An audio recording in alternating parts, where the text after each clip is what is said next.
नमस्कार साथियों, 72वीं BPSC exam से रिलेटेड जो मैं डेली होमवर्क सीरीज़ लेके आ रहा था, मैंने उसमें आप लोगों से कमिटमेंट किया था कि मैं करंट अफेयर से रिलेटेड भी वीडियो लेके आऊँगा। तो उसी क्रम में आज आप लोग देखेंगे एडिटोरिया का राष्ट्रीय घटनाक्रम, जो उसकी वार्षिकी की बुक आई है मार्च 2026 तक अपडेटेड। तो उसमें आज हम लोग राष्ट्रीय घटनाक्रम मार्च देखेंगे, फिर फरवरी देखेंगे, फिर जनवरी, इसी क्रम में पीछे लौटते जाएंगे। उसके बाद कुछ अन्य पुस्तकें हैं, मैं उससे भी करवाऊंगा।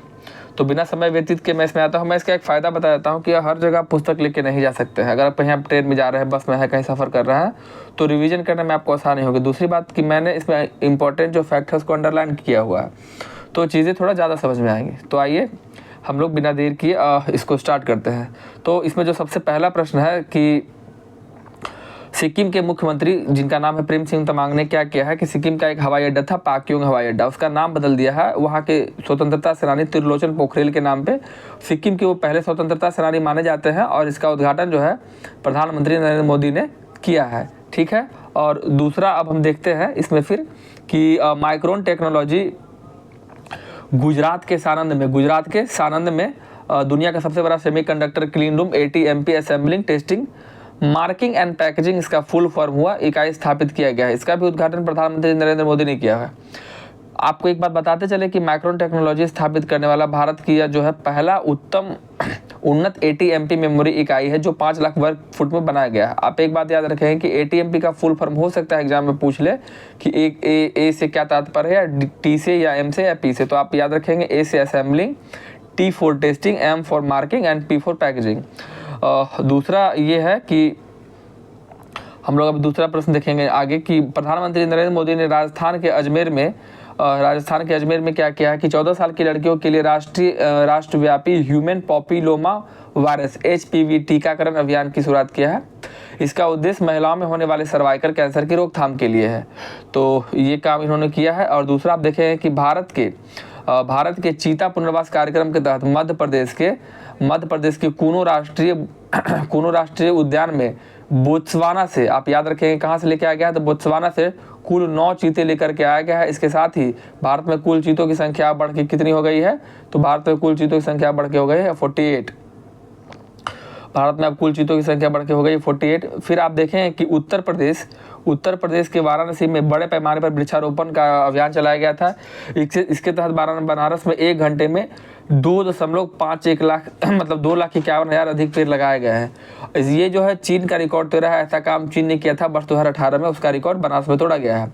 मुंबई में भारत का पहला सक्षम कौशल सर्वेक्षण शुरू किया गया है जो 18 से 40 वर्ष की आयु के युवाओं को कौशल का अध्ययन करने एवं उन्हें रोजगार योग्य बनाने के लिए एक सैपियो एनालिटिक और स्थानीय प्रशासन द्वारा संयुक्त पहल है। तो पूछा जाएगा कि सक्षम कौशल कार्यक्रम जो है ये किनके सहयोग थे, तो सैपियर एनालिटिक और अंतर्राष्ट्रीय स्थानीय प्रशासन के द्वारा ये संयुक्त पहल है। दूसरा फिर क्या है कि जो ये राजस्थान में एक हिल स्टेशन है माउंट आबू, इसका नाम बदल करके क्या कर दिया गया है, आबूराज कर दिया गया है। तो आप देखें कि इसका नाम बदल के आबूराज कर दिया गया है। फिर है कि केंद्रीय गृह मंत्रालय ने 2027 में जो जनगणना होने वाली है, तो उस जनगणना के लिए एक रेत कलाकार है जो कि बालू से जो है किसी का स्थलाकृति बनाते हैं, चेहरा बनाते हैं, मतलब चेहरे का उसका जो है डिजाइन बनाते हैं। तो सुदर्शन पटनायक को ब्रांड एम्बेसडर 2027 के लिए नियुक्त किया है। फिर आप देखें कि 8 मार्च से 22 मार्च 2026 तक देश भर में राष्ट्रव्यापी अभियान जल महोत्सव 2026 का आयोजन किया जा रहा है, जिसकी शुरुआत केंद्रीय जल शक्ति मंत्री ने गुजरात के नवसारी जिले से किया है। और फिर आगे का है कि प्रधानमंत्री नरेंद्र मोदी ने भारत की पहली रिंग मेट्रो, चूंकि ये पहली रिंग मेट्रो है इसलिए फेमस है, का उद्घाटन किया है। यह मजलिस पार्क मौजपुर बाबरपुर कॉरिडोर, इसको पिंक लाइन भी बोलते हैं, लगभग 12.3 किलोमीटर है जो दिल्ली के कई शहरों के बीच सर्कुलर कनेक्टिविटी प्रदान करेगी।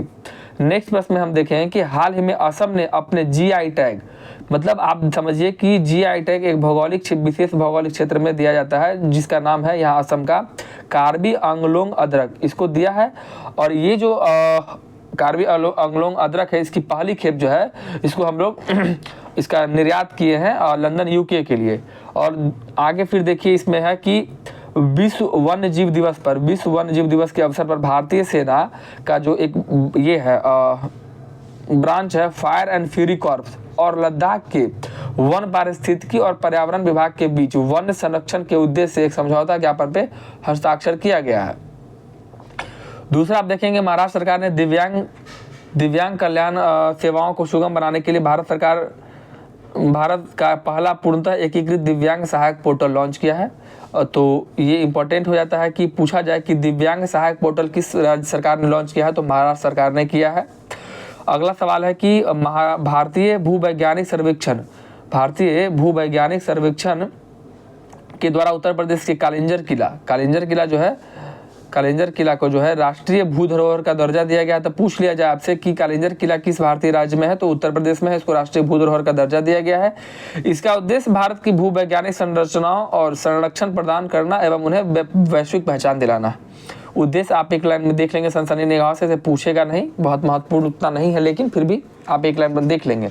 आगे है भारत सरकार ने लक्षद्वीप में अपना पहला ocean thermal energy conservation OTEC, full form याद रखिएगा। इसका फुल फॉर्म इसलिए जरूरी है कि ये लक्षद्वीप में पहला जो है ocean thermal energy conservation conversion pilot plant शुरू किया गया, जो मुख्य रूप से कवरती द्वीप में स्थित है। इसके विकासकर्ता जो है पृथ्वी विकास विज्ञान मंत्रालय के तहत राष्ट्रीय महासागर प्रौद्योगिकी संस्थान NIOT चेन्नई द्वारा किया गया। आगे देखेंगे उत्तर प्रदेश ने ग्रामीण क्षेत्रों में डिजिटल कनेक्टिविटी को बढ़ावा देने के लिए प्रोजेक्ट गंगा लॉन्च किया है। इसका उद्देश्य अगले 2 से 3 वर्षों में 20 लाख से अधिक ग्रामीण शहरों में हाई स्पीड इंटरनेट मतलब पहुंचाना है। तो आप एक बात समझिएगा, पूछ लिया जाएगा कि प्रोजेक्ट गंगा का संबंध किससे है, तो प्रोजेक्ट गंगा का संबंध जो है डिजिटल कनेक्टिविटी से है, ग्रामीण क्षेत्रों के लिए है। दूसरा बात कि ये हाई स्पीड इंटरनेट पहुंचाना है गांव में, और लक्ष्य क्या रखा गया या इसका उद्देश्य क्या है कि आने वाले 2 से 3 वर्षों में 20 लाख घरों में जो है ये आपको हाई स्पीड इंटरनेट पहुंचाना है। वर्ष 2027 में होने वाले जनगणना के लिए केंद्रीय गृह मंत्री अमित शाह ने नई दिल्ली में 4 डिजिटल उपकरणों का सॉफ्ट लॉन्च किया है। साथ ही शुभंकर है प्रगति महिला और विकास पुरुष का अनावरण भी किया है। जनगणना 2007 जो है, आप एक बात याद रखेंगे कि पूछ लिया जाए कि जनगणना 2027 जो है कितने चरणों में होगा, तो ये आपको 2 चरणों में किया जाएगा आयोजित ये जनगणना, जो पूरी तरह से डिजिटल होगा। पूरी तरह से क्या होगा? डिजिटल होगा। अगले प्रश्न पे हम लोग आते हैं कि L&T फाइनेंस ने महिला उद्यमियों को सहायता प्रदान करने के उद्देश्य से स्फूर्ति एक कार्यक्रम है शुरुआत किया। इसके तहत मकान और व्यवसाय के लिए महिला ऋणकर्ता को विशेष छूट और वित्तीय लाभ प्रदान किए जाएंगे। तो पूछ लिया जाए कि स्फूर्ति कार्यक्रम किसके द्वारा चलाया गया है, तो L&T एक बहुत मल्टीनेशनल कंपनी है हमारे यहाँ, जो कि इसका कंस्ट्रक्शन का काम करती है, तो उसी के द्वारा स्फूर्ति कार्यक्रम शुरू किया गया है, ठीक है ना। उसमें फिर क्या किया गया, आगे आप देखें कि बैंक ऑफ बड़ौदा घरेलू बाजार में 10,000 करोड़ के ग्रीन इंफ्रास्ट्रक्चर बॉन्ड जारी करने वाला भारत का पहला बैंक हो गया है। तो पूछ लिया जाए कि भारत का पहला बैंक जो जिसने ग्रीन इंफ्रास्ट्रक्चर जारी किया है, तो बैंक ऑफ बड़ौदा, और कितने का किया है, तो 10,000 करोड़ का किया है। और इसका फिर क्या है, अगला नेक्स्ट क्वेश्चन आप देखेंगे कि नेक्स्ट क्वेश्चन में है कि आर्थिक मामलों की कैबिनेट कमेटी ने जेवर इंटरनेशनल एयरपोर्ट जो है कि जो कि उत्तर प्रदेश और हरियाणा में ग्रीनफील्ड कनेक्टिविटी कॉरिडोर बनाने की मंजूरी है। यह कॉरिडोर कितना लंबा है, तो यह कॉरिडोर 31.42 किलोमीटर लंबा है, जो दिल्ली मुंबई एक्सप्रेसवे के लिए दिल्ली फरीदाबाद बल्लभगढ़ सोहना को हवाई अड्डे से जोड़ेगा। फिर आप आगे देखें कि भारत की समावेशी विकास और सुलभता को मजबूत करने के दिशा में महत्वपूर्ण कदम उठाते हुए केंद्रीय सामाजिक न्याय और अधिकारिता मंत्रालय के अधीन दिव्यांग व्यक्तियों के सशक्तिकरण विभाग के श्रवण बाधित, मतलब जो जिनको सुनने में थोड़ी परेशानी होती है, वैसे व्यक्तियों के लिए सशक्तिकरण और अवसरों को गति देने के लिए कोलिएशन ऑफ द विलिंग के साथ ऐतिहासिक साझेदारी की गई है। प्रौद्योगिकी कंपनी IBM ने भारत में अपना पहला इंफ्रास्ट्रक्चर, ठीक है ना, भारत में अपना पहला इंफ्रास्ट्रक्चर सेंटर बेंगलुरु में स्थापित किया। तो कहाँ किया है? बेंगलुरु में। इसका नाम क्या है? इसका नाम आप याद रखेंगे, इसका नाम है संगम इंफ्रास्ट्रक्चर इनोवेशन सेंटर। अगला प्रश्न देखेंगे कि हाल ही में आंध्र प्रदेश सरकार ने राज्य की घटती प्रजनन दर को और वृद्धि जनसंख्या की चिंताओं के समाधान के लिए नई पॉपुलेशन मैनेजमेंट पॉलिसी लेके आए के अंतर्गत दूसरे या तीसरे बच्चे के जन्म पर 25,000 की आर्थिक सहायता देने की बात की गई है। तो आंध्र प्रदेश सरकार ने ऐसा किया है कि वहाँ की जनसंख्या प्रजनन दर जो है घट रही थी और वृद्धि जनसंख्या में जो है चिंता का विषय था, इसलिए उसने ऐसा किया कि अगर कोई दंपति अब दूसरा या तीसरा बच्चे को पैदा करता है तो उसको 25,000 की आर्थिक सहायता की घोषणा किया है उन्होंने। अगला प्रश्न है कि भारतीय राष्ट्रीय राजमार्ग प्राधिकरण, इतना लंबा नाम याद करने की जरूरत नहीं है, सीधा NHAI, national highway authority of India, और इसरो। NHAI ने इसरो के राष्ट्रीय सुदूर संवेदन केंद्र के सहयोग से national highway green cover index 2025-26 जारी किया है। यह रिमोट सेंसिंग के जरिए उपग्रह डेटा का उपयोग करके राष्ट्रीय राजमार्गों के किनारे हरियाली की निगरानी करेगा।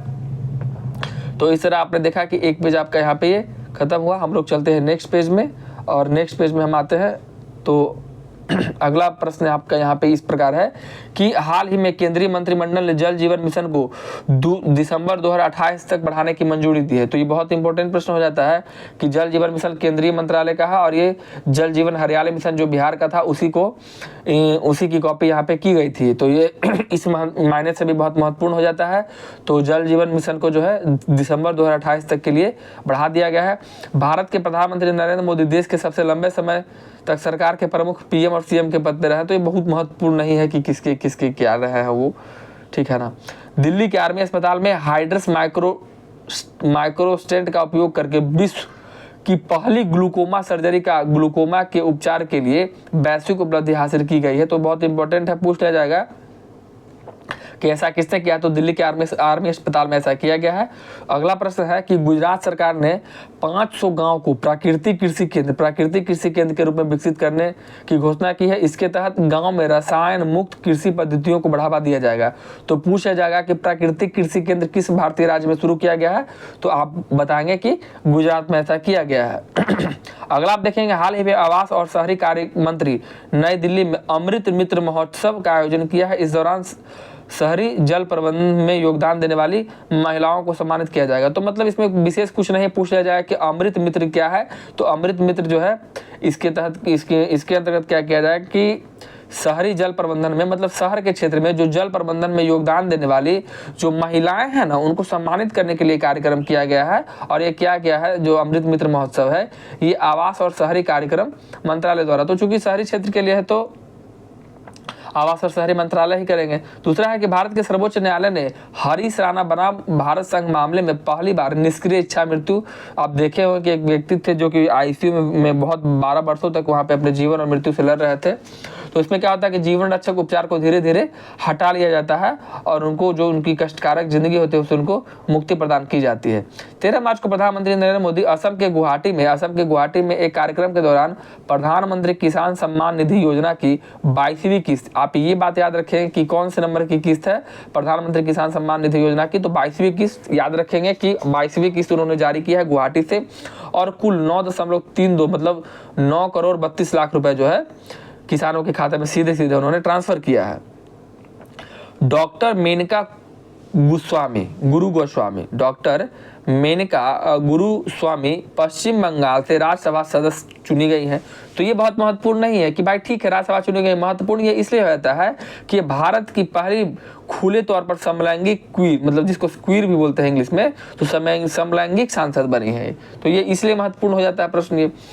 अगला प्रश्न है कि 13 मार्च 2026 को नई दिल्ली में राष्ट्रपति भवन में पर्पल फेस्ट, तो पर्पल फेस्ट का आयोजन कहाँ किया गया है, तो नई दिल्ली में किया गया है। कब किया गया है, तो 13 मार्च 2026 को। ये इंपॉर्टेंट इसलिए है कि ये दिव्यांगजनों की प्रतिभा उपलब्धियों को सम्मानित करने के लिए किया गया है। तो ये इसलिए इंपॉर्टेंट हो जाता है। पूछा जाए कि पर्पल फेस्ट का आयोजन कहाँ, तो नई दिल्ली में। कब, तो 13 मार्च 2026 को। किसके लिए किया गया था, तो दिव्यांगजनों की प्रतिभा उपलब्धियों को सम्मानित करने के लिए। नेक्स्ट में देखेंगे कि असम के GI टैग पर जोहा चावल, अभी हम लोग ने असम के बारे में देखा था, जो वहाँ का अदरक था उसके बारे में। अब जोहा चावल को यूनाइटेड किंगडम और इटली निर्यात किया गया है।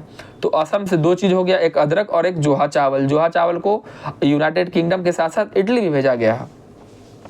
तो ये आप देख लेंगे। फिर तीसरा अगला प्रश्न है कि भारत जो है विश्व का तीसरा सबसे बड़ा मेट्रो नेटवर्क बन गया है। भारत जो है विश्व का तीसरा सबसे बड़ा मेट्रो नेटवर्क ये भारत यहाँ पे बन गया है। भारत में वर्तमान में मेट्रो की कुल लंबाई की बात करें तो 1133 किलोमीटर जो है कुल लंबी मेट्रो का रेल मार्ग हो गया है। मेट्रो लाइन संचालित हो रही है। पहले स्थान पर चीन है और दूसरे स्थान पर आज भी अमेरिका है। तो इस प्रकार आप ये डेटा आप याद रखें कि भारत में मेट्रो लाइन की कुल लंबाई कितनी है, तो 33 किलोमीटर है और ये तीसरे नंबर पे आती है। 1143 किलोमीटर है और ये तीसरे नंबर पे आती है। अगले प्रश्न पे आप देखेंगे कि भारत सरकार ने तमिलनाडु के मदुरई एयरपोर्ट को इंटरनेशनल एयरपोर्ट बना दिया है। तो तमिलनाडु का मदुरई एयरपोर्ट था जो कि डोमेस्टिक एयरपोर्ट था, इसको क्या कर दिया गया है, इंटरनेशनल एयरपोर्ट का दर्जा दे दिया गया है। गुजरात की आध्यात्मिक यात्रा, गुजरात में एक आध्यात्मिक यात्रा निकाला गया है, उत्तर वाहिनी नर्मदा परिक्रमा के नाम से शुरू की गई है, जो लगभग ये 1 महीने तक चलने वाली परिक्रमा है और ये नर्मदा नदी के किनारे चलेगी और इसकी लंबाई आप याद रखेंगे कि ये 30 किलोमीटर के रेंज में परिक्रमा चली जाएगी, जिसमें देश भर से लाखों श्रद्धालु उसमें शामिल होंगे। फिर है कि केंद्रीय वित्त मंत्री निर्मला सीतारमन ने वर्ष 2033 तक सभी नागरिकों के लिए स्वास्थ्य बीमा कवरेज को प्रदान करने की लक्ष्य निर्धारित किया है। और अगला प्रश्न है कि तमिलनाडु के वीओ चिदम्बरनार बंदरगाह प्रबंधन के लिए डिजिटल द्वीन प्लेटफॉर्म लागू करने वाला भारत का पहला बंदरगाह यह बन गया है। तो किसके लिए, तो डिजिटल द्वीन प्लेटफॉर्म लागू करने वाला। इसका उद्घाटन केंद्रीय मंत्री सर्बानंद सोनोवाल, जो कि असम के पूर्व मुख्यमंत्री रह चुके हैं, इन्होंने किया है। यह प्लेटफॉर्म डेटा आधारित निर्णय लेने में सहायक होगा। यह प्लेटफॉर्म जो है डेटा बेस पे जो भी निर्णय होगा, डिसीजन होगा, उसके लेने में सहायक होगा। जहाजों की आवाजाही पर ये जो है नजर में रखा जाएगा। तो डिजिटल द्वीन इसीलिए लागू किया गया है। और फिर नेक्स्ट प्रश्न में आप देखेंगे कि आंध्र प्रदेश के अमरावती में स्वतंत्रता सेनानी पोट्टी श्रीरामुलु, जो कि 58 फुट की जो है ये ऊंची प्रतिमा, कांस्य प्रतिमा का अनावरण किया गया। उसका उद्घाटन इनका उद्घाटन जो है 125वीं जयंती पे किया गया है।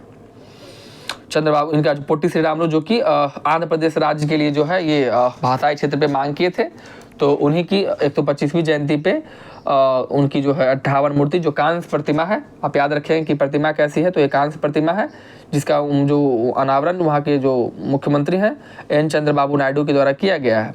हाल में भारत सरकार ने वित्त मंत्रालय ने प्रारंभ 2026 नामक एक राष्ट्रीय जागरूकता अभियान शुरू किया, इसका उद्देश्य क्या है, नागरिकों को एक राष्ट्रीय जागरूकता अभियान, नागरिकों को इनकम टैक्स के बारे में। तो आप बात एक लाइन में याद रखेंगे, इतना ज़्यादा घुमाने की जरूरत नहीं है कि प्रारंभ 2026 क्या है। तो प्रारंभ 2026 भारत सरकार के द्वारा शुरू किया गया, एक वित्त मंत्रालय के द्वारा शुरू किया गया एक पहल है। इस पहल के द्वारा क्या किया जाएगा कि जो भारतीय नागरिक है उनको इनकम टैक्स 2025, एक सरकार ने एक अधिनियम लेके आया है इनकम टैक्स 2025 के बारे में जानकारी देना, और ये जो अधिनियम है ये 1 अप्रैल 2025 से लागू होगा। फिर आप आगे देखें कि महाराष्ट्र विधानसभा ने जबरन धर्मांतरण को रोकने के उद्देश्य से धर्म की स्वतंत्रता विधेयक 2026 पारित किया है। हाल ही में एक रिपोर्ट के अनुसार चंडीगढ़ जो है, आप देखेंगे कि चंडीगढ़ जो है उनका जो 99.93% साक्षरता दर है वहाँ का। आप एक बात देखिए कि यूनियन टेरिटरी में जो है चंडीगढ़ जो है लद्दाख के बाद दूसरा साक्षर केंद्र बन गया। पूछा जाए कि यूनियन टेरिटरी या संघ राज्य क्षेत्र में सबसे शिक्षित यूनियन टेरिटरी कौन है, तो आज भी लद्दाख है और दूसरे नंबर पे बन गया। 99.93% के साथ चंडीगढ़ दूसरे स्थान पे पहुंच चुका है। नारियल उत्पादन के मामले में भारत दुनिया में पहले स्थान पे आ गया है। वैश्विक नारियल उत्पादन में भारत की हिस्सेदारी 30% से अधिक है। मतलब पूरे विश्व में अगर 100% नारियल का उत्पादन होता है तो अकेले भारत में 30% नारियल का उत्पादन किया जा रहा है। और नारियल उत्पादन में भारत जो है दुनिया में वैश्विक नारियल उत्पादन में पहले नंबर पे आ गया है। अब आप देखें कि उड़ीसा के केंद्रपाड़ा जिले के राजनगर ब्लॉक के आप गांव का नाम याद रखें, कुसुनुपुर। कौन सा गांव है, तो कुसुनुपुर गांव। ये गांव महत्वपूर्ण है, ये इसलिए महत्वपूर्ण है ये गांव कि आप देखिए कि इस गांव के बारे में क्या किया, ये पहला स्मार्ट गांव बन गया है। ये पहला स्मार्ट गांव बन चुका है। कुसुनुपुर गांव जो है पहला स्मार्ट गांव बना है। इसका उद्देश्य आधुनिकी तकनीकी का उपयोग करते हुए सतत ग्रामीण विकास करना है। और केंद्रीय मत्स्य पालन मंत्री राजीव रंजन सिंह ने, जो कि बिहार के मुंगेर लोकसभा से सांसद है, इन्होंने जम्मू कश्मीर के अनंतनाग में 100 करोड़ की लागत से एकीकृत एक्वा पार्क परियोजना की घोषणा किया है। यह परियोजना मुख्य रूप से आधुनिक तकनीकी के प्रयोग से कोल्ड वाटर फिशरीज को बढ़ावा देगा। आप अब अगले में प्रश्न में देखें कि भारत सरकार ने Uttar Pradesh clean air management programme के तहत विश्व बैंक के साथ वायु गुणवत्ता सुधार के लिए एक समझौते पर हस्ताक्षर किया है। इससे राज्य के 200 नए वायु गुणवत्ता निगरानी स्टेशन स्थापित किए जाएंगे। तो मान लीजिए कि इससे उत्तर प्रदेश में कितने 200 नए, ठीक है ना, कितने 200 नए निगरानी स्टेशन, वायु गुणवत्ता निगरानी स्टेशन स्थापित किए जाएंगे। सुप्रीम कोर्ट ने उस कानून को रद्द किया जिसमें कहा गया था कि 3 महीने से कम उम्र के बच्चे को कानूनी रूप से गोद लेने वाली महिला मातृत्व अवकाश के हकदार होगी। मतलब कहा गया था कि 3 महीने से कम उम्र के बच्चों को कानूनी रूप से गोद लेने वाली महिला मातृत्व अवकाश के हकदार होगी। मतलब अगर 3 महीने से कम की उम्र के बच्चा को अगर आप गोद लेते हैं ना, तभी ही आपको जो है मैटरनिटी लीव जो मिलता था 6 महीने का, वो मिलेगा। बोला ऐसा नहीं है। इसमें जस्टिस बेबी पादरीवाला और आर महादेवन की बेंच ने फैसला सुनाया कि नहीं, ऐसा बात नहीं है। गोद लेने वाली माँ, गोद लिए बच्चे की उम्र चाहे जो भी हो, 12 सप्ताह का मातृत्व अवकाश मिलना ही चाहिए। कोर्ट ने यह भी कहा कि गोद लेने वाली माँ कि बच्चे के प्रति वही अधिकार और दायित्व होंगे जो उसके असली माँ के होते हैं। सुप्रीम कोर्ट ने केंद्र सरकार के पितृत्व अवकाश को सामाजिक सुरक्षा लाभ के रूप में मान्यता देने वाली प्रावधान लाने को भी कहा है। सुप्रीम कोर्ट ने यह फैसला सामाजिक सुरक्षा संहिता 2020 की धारा 64A के तहत चुनौती देने वाली याचिका पर आया था। नई दिल्ली में एरो सिटी कॉरिडोर का भारत का पहला माइक्रो आधारित प्योर एयर टावर स्थापित किया गया है। यह जीवित शैवाल के माध्यम से हानिकारक गैसों और पदार्थों को सोखकर हवा को शुद्ध करेगा। यह परियोजना सीपी एरोरा प्राइवेट लिमिटेड और IIT मद्रास द्वारा समर्थित स्टार्टअप कार्बेलिन प्राइवेट लिमिटेड के सहयोग से विकसित की गई है। हाल ही में केंद्रीय मंत्रिमंडल ने 2026-27 से 2030-31 की अवधि के लिए लघु जल विद्युत परियोजना को मंजूरी दी है। इसके तहत 1500 मेगावाट की संयुक्त क्षमता वाली लघु जल विद्युत परियोजना के स्थापना की जाएगी। इसका उद्देश्य दूरस्थ क्षेत्रों में हरित ऊर्जा को बढ़ावा देना तथा रोजगार के अवसर को सृजित करना है। हाल ही में सिक्किम के युवा नेता स्तुति प्रधान को वैश्विक मंच विश्व युवा संसद में भारत का प्रतिनिधित्व करने के लिए चुना गया है। यह एक ऐसा मंच है जहां विभिन्न देशों के प्रतिनिधि वर्तमान में विश्व के सामने मौजूद प्रमुख चुनौतियों पर चर्चा करेंगे। साथियों, आज का जो ये यहाँ पे है करंट अफेयर्स जो मैंने मार्च का कराया, मैं उसको आज यहीं पे छोड़ता हूँ, क्योंकि वीडियो बहुत लंबी हो जाएगी। तो 1 महीने का मैं 2 दिन में पूरा करवाऊंगा। तो इस हिसाब से आपका 1 महीने का जो राष्ट्रीय घटनाक्रम है ये 2 दिन में पूरा हो जाएगा। इसके लिए मैं दो वीडियो डालूंगा। तो इसको आप लोग निरंतर इस पर बने रहिए और मैं पूरा करंट से रिलेटेड जो भी चीज़ें हैं, कंटेंट है, मैं प्रोवाइड कराने का पूरा कोशिश करूँगा और आपको निश्चित ही इससे फ़ायदा देखने को मिलेगा। तो तब तक के लिए धन्यवाद।